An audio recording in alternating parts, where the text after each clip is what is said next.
नमस्ते दोस्तों, आप सुन रहे हो द पाटिल सर्स एकेडमी चैनल। तो आज हम देखने वाले हैं हमारा क्लास 8 का चैप्टर नंबर 2 कि जिस चैप्टर का नाम है मी चित्रकार कसा झालो। देखो, तो जैसे कि हम हमेशा ही देखते हैं, पहले हम इसको मराठी में पढ़ते हैं और बाद में इसको हिंदी में समझेंगे। ओके, चलो। तो देखो, अपना एक 8 क्लास का सुलभ भारतीय किताब है और इस किताब का चैप्टर नंबर 2 मी चित्रकार कसा झालो। तो सबसे पहले देख लेते हैं लेखक परिचय। तो देखो, ये जो चैप्टर है ये ल म कडू इन्होंने लिखा है, तो इनके बारे में जान लेते हैं। ल म कडू हे एक प्रसिद्ध मराठी लेखक आहेत, तसेच ते चित्रकार देखील आहेत। त्यांनी बालसाहित्याची सुमारे 30 पुस्तके प्रकाशित केलेली आहेत। तसेच त्यांनी झाड हे लहान मुलांसाठी असलेले द्विभाषिक पुस्तक आहे। द्विभाषिक यानी दो भाषाओं में ट्रांसलेट किया हुआ है ना। और तो और खारीचा वाटा हा त्यांचा कथा संग्रह आहे यानी स्टोरी बुक। तसेच जॉर्ज कार्व्हर हे चरित्र त्यांनी लिहिलं आहे। तसेच रावीचा मोर हे बाल साहित्य इत्यादि पुस्तके प्रसिद्ध आहेत। तो इनकी कुछ किताबें बहुत ही पॉपुलर रही है।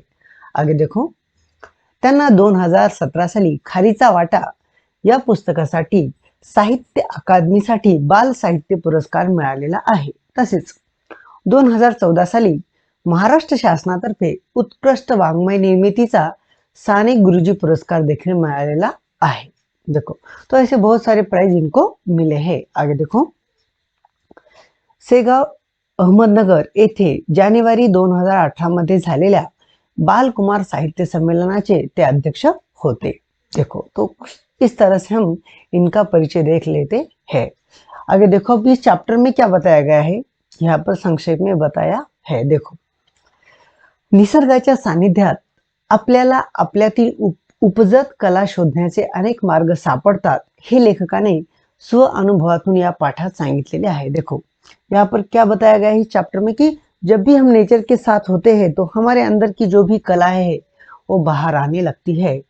ये खुद के एक्सपीरियंस से हमें इस चैप्टर में बताया गया है। देखो, अब क्या कहते हैं राइटर हमें। देखो, मी तुमच्या एवढा असताना जे अनुभवलं, जे पाहिलं ते आज तुम्हाला सांगणार आहे। राइटर कहता है कि जब मैं आपकी उम्र का था, उस उम्र में मैंने जो भी एक्सपीरियंस किए हैं, मैंने जो भी ऑब्जर्वेशन किया है, वो मैं आपको बताने वाला हूँ। अब देखो आगे। प्रथम निसर्ग। आपण निसर्गाला कधीही विसरून चालणार नाही। त्याच्या विरोधात न जाता त्याच्या मर्जीत राहणं केव्हाही आपल्या फायद्याचं आहे। देखो, राइटर कहता है कि हम सबसे पहले हमने नेचर के बारे में सोचना चाहिए और हम कभी भी उसको इग्नोर नहीं कर सकते। साथ ही साथ हमने नेचर को अपोजिट करने के बजाय उसको उसके साथ चलने की हमने कोशिश करनी चाहिए, क्योंकि उसी में हमारा फायदा होता है। आगे देखो क्या कहता है राइटर। निसर्गातून आपलं पालन पोषण होतं आणि निसर्गच आपल्याला नाना कला शिकवतो।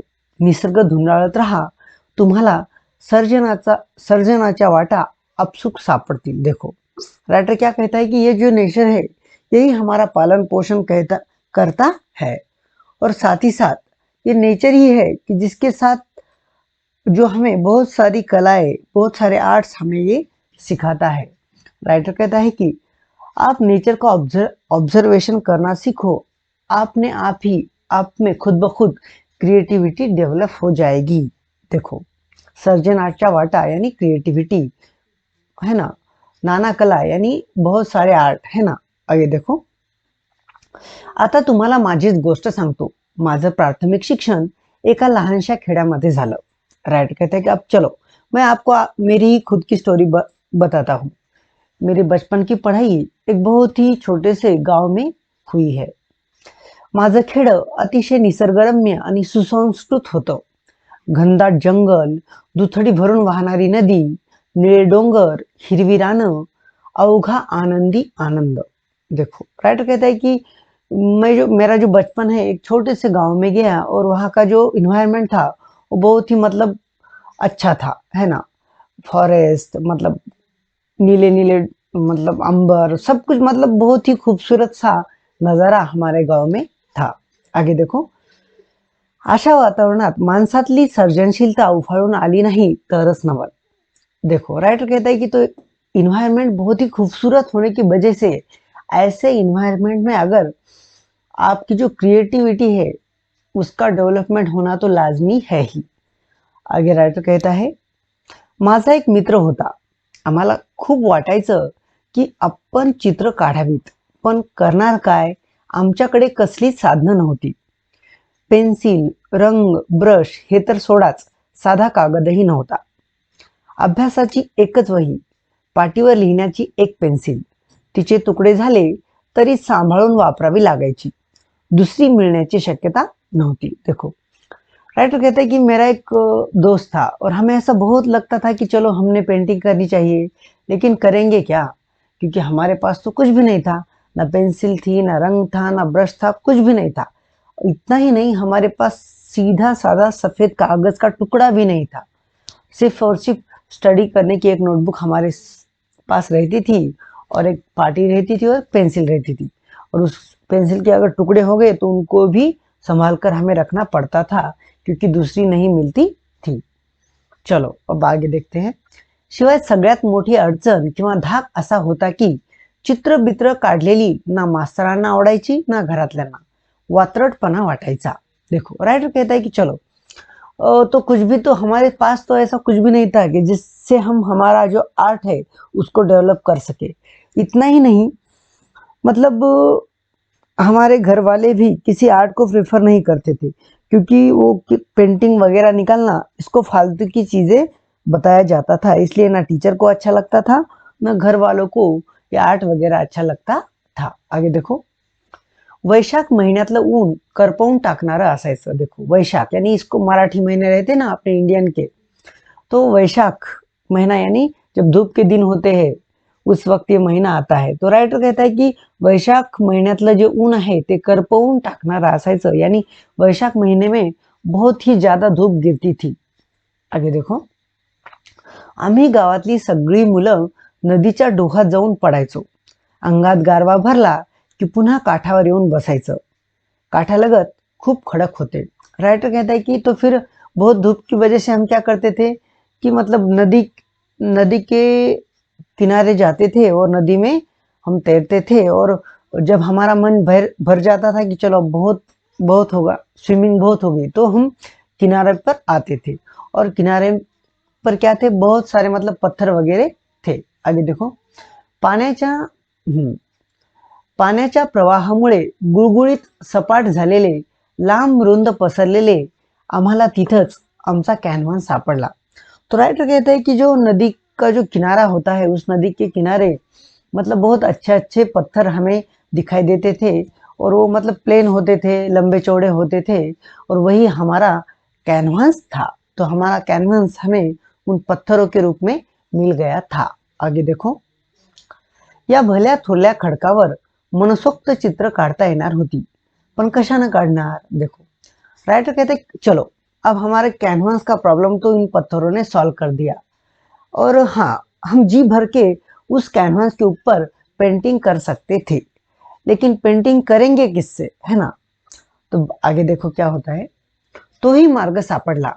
आमच्या त्या भागात तांबूस रंगाचा मुरुम असतो. राइटर कहते हैं चलो, जैसे हमारे मन में सवाल आ गया कि चलो पेंटिंग तो निकाल सकते हैं इस कैनवास के ऊपर, लेकिन पेंटिंग निकालेंगे किससे. तो फिर राइटर कहता है कि उस कुछ रेडिश कलर की एक छोटे छोटे पत्थर उधर रहते थे. तो चलो हमें वो भी मतलब प्रॉब्लम सॉल्व हो गया कि इस रेडिश कलर के पत्थरों का इस्तेमाल करके हम उस कैनवास के ऊपर पेंटिंग निकाल सकते हैं. इतना ही नहीं, आगे देखो. शिवाय पिवळट रंगाचे दगडही सापडतात. और इतना ही नहीं, कुछ जो है मतलब पीले पीले येलो कलर के जो छोटे छोटे पत्थर भी हमें मिल जाते थे. आगे देखो. ते दगड आपटले की त्यांची पिवळी पिवळी फक्की पडे, अगदी पिठासारखी असते. हवं तसं पाणी घातलं की पिवळा रंग तैयार. चलो मतलब सबसे पहले इनको जो पेंसिल चाहिए थी, तो तांबूस कलर का जो मतलब रेडिश कलर का जो पत्थर था, उस रेडिश कलर के पत्थर का इन्होंने पेंसिल की तरह इस्तेमाल किया. और जो पीले कलर के छोटे छोटे पत्थर थे उनको मतलब उनको पेस्ट करके इन्होंने उसमें पानी मिलाकर पीला येलो रंग भी तैयार किया. आगे देखो क्या होता है. मुरमाचा खडा ओला करून घेतला की खडकावर चित्र रेखाटना शुरू झालं। तो ये क्या करते थे, वो जो रेडिश कलर के जो छोटे पत्थर थे उसको गीला करते थे और गीला करके उन पत्थरों के ऊपर पेंटिंग निकालते थे और उन पेंटिंग में पीला रंग भर देते थे। आगे देखो, काय काढू आणि काय नको असं व्हायचं। गुडघ्यावर टेकून रेष काढण्यात दंग व्हायचो।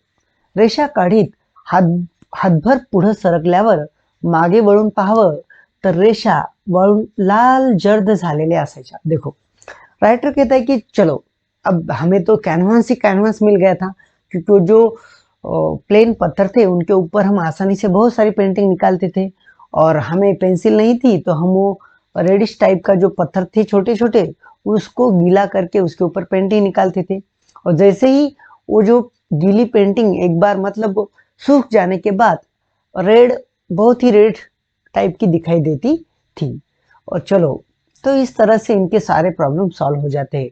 मतलब कैनवास का प्रॉब्लम सॉल्व हो जाता है, पेंसिल का हो जाता है और कलर का भी प्रॉब्लम सॉल्व हो जाता है। आगे देखो, आणखी सुरसुरी यायची। तापलेल्या खडकावर टेकून टेकून गुडघ्यांची साल्ट गेलेली लक्षातच यायची नाही। देखो, राइटर कहता है कि बहुत ही मोटिवेट होते थे उन पेंटिंग को देखकर हम, और इतनी पेंटिंग निकालते थे, इतनी पेंटिंग निकालते थे।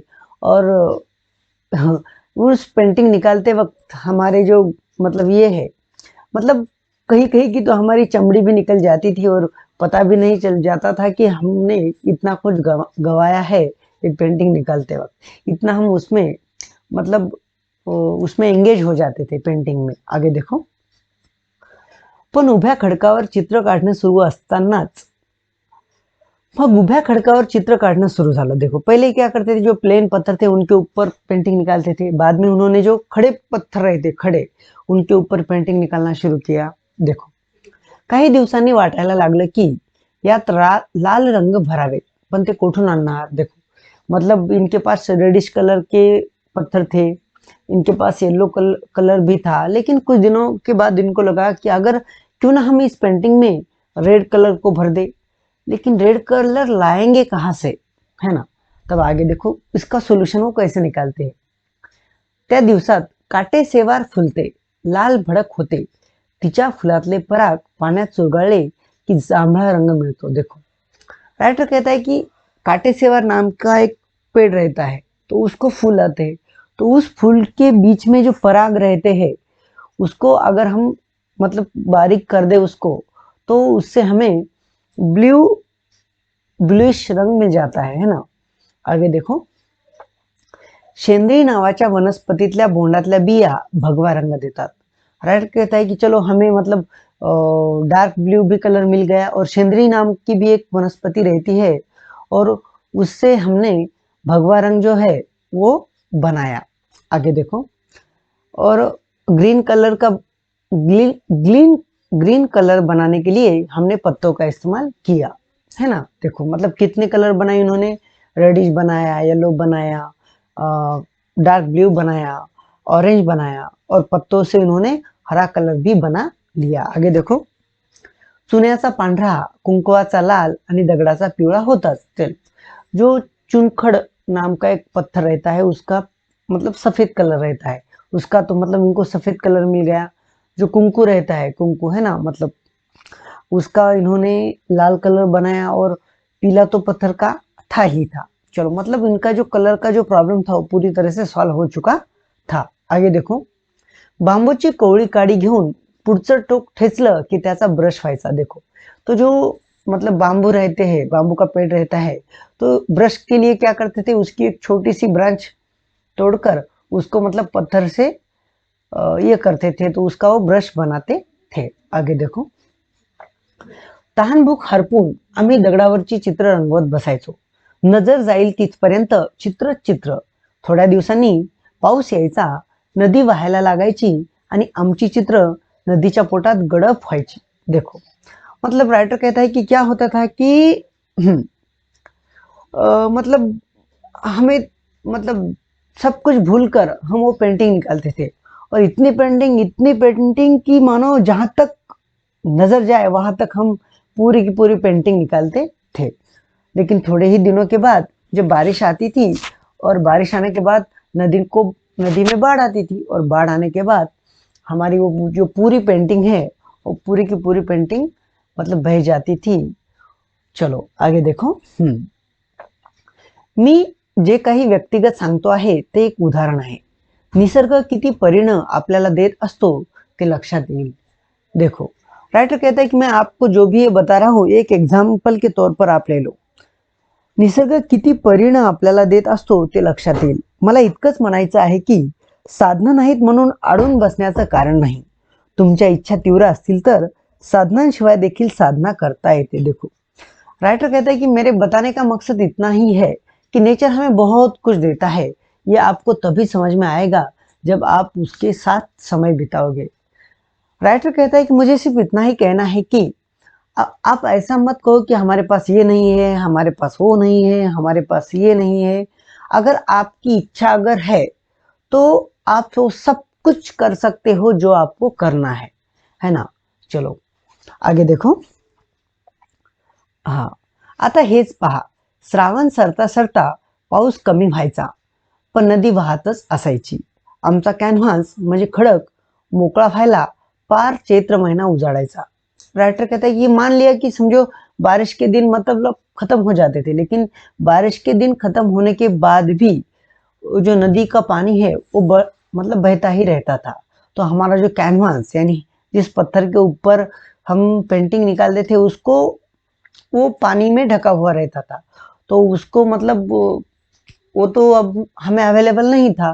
तो कब अवेलेबल होता था? चैत्र महीने में। तो तब तक हम क्या करें फिर? देखो तब तक क्या करते देखो, तोवर काय करायचं त्यातूनच आम्हाला मातीचा नाद लागला। तो तब तक क्या करे, तो तब इनको क्या हुआ कि मिट्टी मिट्टी के साथ खेलने का शौक लगता है। देखो अब मिट्टी के साथ ये क्या करते हैं, लाल भडक मऊशार माती हाताला लोण्यासारखी वाटायची। राइटर कहता है कि एकदम रेड कलर की वो मिट्टी हमारे हाथ को मक्खन जैसी लगती थी। आगे देखो, मूर्ती कराव्यात असं ठरलं पण हा मातीचा खेळही लपून छपून करावा लागे। कधी गोठ्याच्या मागच्या बाजूला नाहीतर गावातील मंदिराजवळ बकुळीच्या झाडाखाली आमचा उद्योग चालायचा।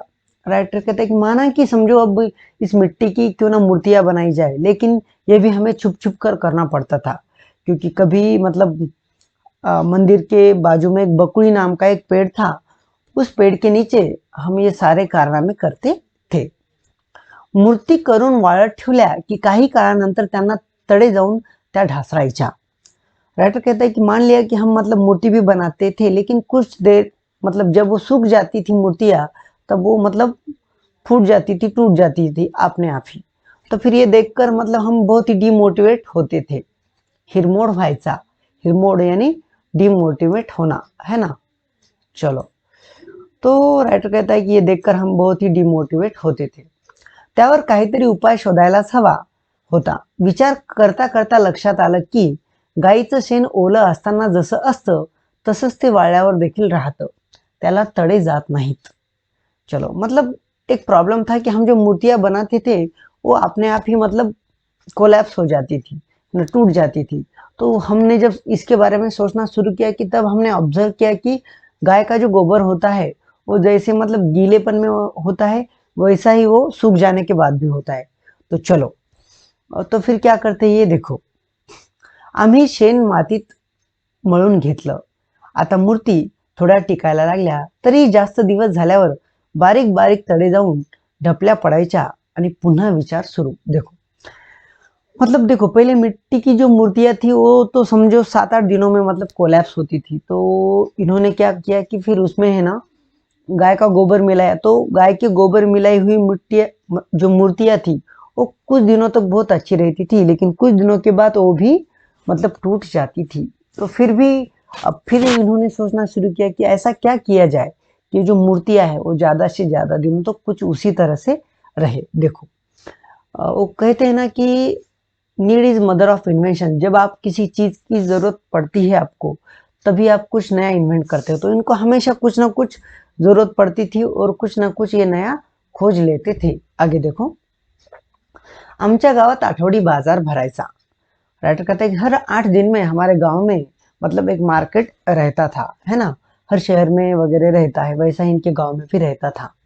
महादू आयते कपडे विकायला यायचा. सगळा डोंगर भाग फक्त पायवाटा. तो आपला माल घोड्यावर लादून आणायचा. चलो, तो इनके गांव में महादू नाम का एक आदमी आता था उस मार्केट में. और पूरा जो एरिया है वो पूरा मतलब ये था, है ना, फॉरेस्ट का एरिया होने की वजह से मतलब वो व्हीकल का इस्तेमाल तो नहीं कर सकते थे, है ना. तो फिर वो जो दुकान लाता था अपनी, एक घोड़े के ऊपर लाद कर वो दुकान लाता था उस मार्केट में, इनके गांव में. आगे देखो. नांदुकीच्या झाडाखाली दाट सावली पडायची. देखो, नांदुकी नाम का एक पेड़ रहता था. उसकी जो छाव थी वो बहुत ही घनी थी. तो क्या करता था, तो झाडाच्या मुळीला घोडा बांधून ठेवायचा. तो वो महादू क्या करता था, उसका जो घोड़ा है इस नांदुकी नाम के पेड़ के नीचे उसको बांध देता था. आम्हाला घोड्याची लीद दिसली. लीद म्हणजे घोड्याचं शेण. त्यात बरेच धागे दोरे दिसत होते. ते धागे माती धरून ठेवतील असा विचार करून आम्ही तो प्रयोग केला.